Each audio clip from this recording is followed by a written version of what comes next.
मन कईनी पुरबवा न जइहा ए पिया, हाथ कवन के कुछऊ न खइहा ए पिया। मन कईनी पुरबवा न जइहा ए पिया, हाथ कवन के कुछऊ न खइहा ए पिया। बलमु के बिगड़लस बंगालिनिया रे बंगालिनिया, चिता बदली खिया के मजा मरलस रे बंगालिनिया, चिता बदली खिया के मजा मरलस रे बंगालिनिया। नमस्कार दोस्तों, जय भोलेनाथ। मैं राइटर रोहित शर्मा एक बार फिर से चित बदली बंगालिनिया पर मैं एक देवी गीत लेकर आया हूँ जो बहुत बढ़िया से सजाया हुआ है। चलिए मैं आपको मुखड़ा सुनाता हूँ, देखते रहिए।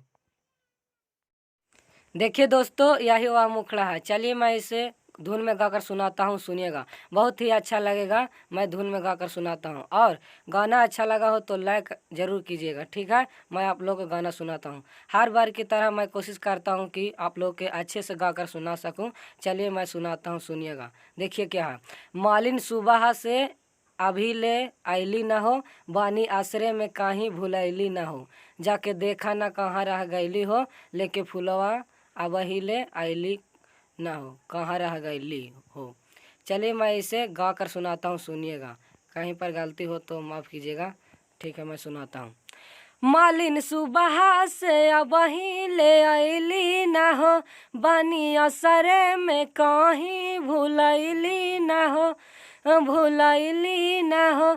मालिन सुबह से अब ही ले आइली ना हो, बानी असरे में कहीं भुलैली ना हो, जाके देखा न कहाँ रहा गईली हो, रहा गईली हो, लेके फुलवा नया बही ले आइली हो, कहाँ गईली हो, लेके फुलवा नया बही ले आइली हो, कहाँ गईली हो। देखिए दोस्तों, यही वह अंतरा है जिसे मैं आप लोग को सुनाता हूँ। देखिए कितना बढ़िया से सजाया हुआ है, आप देख सकते हैं।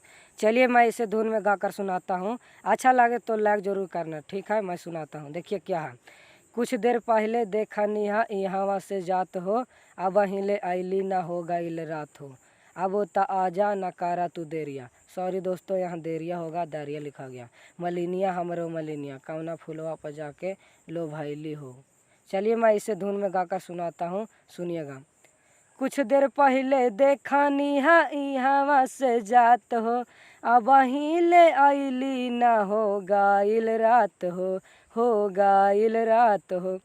कुछ देर पहले देखा निहा यहाँ से जात हो, अब ले आइली ना हो गाइल रात हो, अब ताया जाना कारा तू देरिया, मलिनिया हमरो मलिनिया, कावन फुलवा पजा के लो भैली हो, लो भैली हो।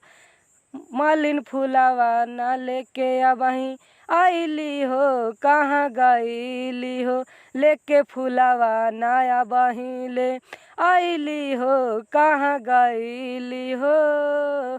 अच्छा लगा हो तो लाइक जरूर करें।